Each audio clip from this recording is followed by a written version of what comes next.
le Club canadien a organisé un cocktail conférence avec comme thématique l'éducation francophone en Ontario. Nous sommes partis à la rencontre d'étudiants et d'acteurs locaux. Alors bonsoir Fabrice. Bonsoir. Et pourquoi avoir choisi d'étudier en français dans une ville à majorité anglophone? Déjà parce que j'ai grandi dans un contexte francophone d'où je viens.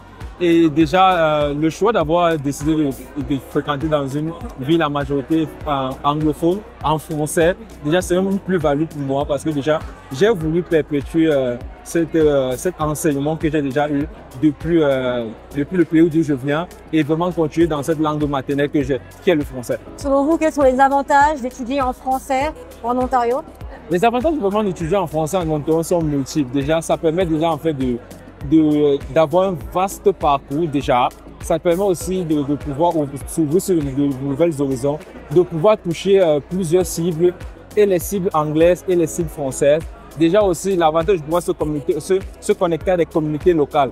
Ouais, un peu. Donc, c'est l'avantage que ça apporte de vraiment étudier en français.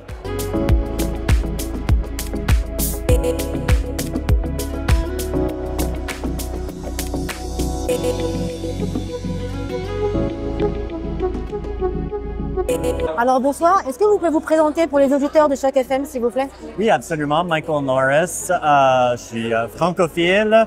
Je travaille pour la Fédération de l'habitation coopérative du Canada pour bâtir du logement abordable dans ce beau pays. Et je suis gestionnaire là-bas et j'ai une équipe d'une dizaine de gestionnaires qui soutiennent des groupes pour bâtir du logement abordable.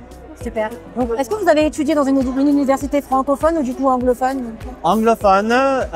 J'ai fait mes études à UBC à Vancouver. J'étais également impliqué avec le regroupement des étudiants franco-ontariens à l'époque. C'était en 2012-2013 où on se battait pour l'éducation de langue française, puis l'UOF justement. Puis content que ça apporte les fruits, mais malheureusement, c'était trop tard pour moi, j'étais déjà diplômé. Alors, d'après vous, quels sont les avantages et les inconvénients d'étudier dans une université francophone? Ah oui, absolument. Tu sais, je dis toujours, si l'UOF existait, tu sais, quand moi, j'étais en 12e, j'aurais décidé de faire mes études à l'UOF parce que lorsque j'étais à Vancouver, l'une des inconvénients ou des désavantages de faire tes études en anglais, c'est que j'ai quasi presque perdu mon français durant 4 ans. Tu sais, j'avais pas de communauté, j'avais pas d'occasion pour être en mesure de m'exprimer, d'écrire. Tu sais, les cours de français, c'était une joke, véritablement. C'était du avoir et du être. C'était vraiment pas un environnement propice à m'installer et à m'impliquer dans une communauté de langue française. Ben justement, quels sont les enjeux? Qu'est-ce qui serait à améliorer pour justement faire briller et améliorer justement et faire connaître l'éducation francophone? Ben, tu sais, justement, un peu comme j'ai dit dans mon panel, tu sais, c'est pas juste de scolariser les jeunes en français, mais c'est de les faire apprendre à vivre en français.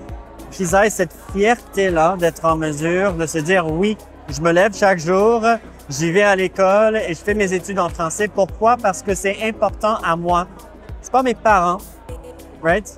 C'est pas la famille. Aucun stress de l'externe. C'est moi, comme jeune, qui prend une décision pour moi et mon futur d'être bilingue et d'être capable de parler en français. L'une des choses qu'il faut qu'on crée, c'est des occasions pour nos jeunes de vivre en français. Et je suis désolé là pour les enseignants, mais vivre en français, c'est à l'extérieur de la salle de classe. C'est pas les maths, c'est pas les sciences, c'est pas l'histoire. C'est de découvrir une entreprise francophone, c'est de découvrir des activités comme ça qui sont organisées par des OBNL francophones dans le coin.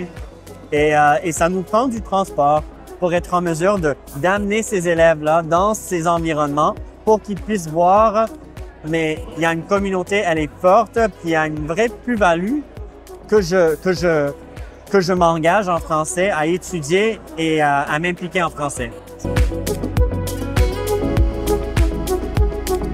Bonjour à tout le monde, je m'appelle Sandra, je suis une élève à l'Université d'Ottawa et je suis la mentor en chef du Centre de mentorat régional à l'université. J'ai fréquenté à l'école secondaire catholique Sainte-Famille avec le conseil scolaire catholique Mon Avenir et je suis très ravie de pouvoir faire cette entrevue aujourd'hui avec vous. Très bien. Est-ce qu'il y a des choses que vous souhaitez qui soient mises en place par le gouvernement justement pour perpétuer justement cette francophonie, cette éducation francophone?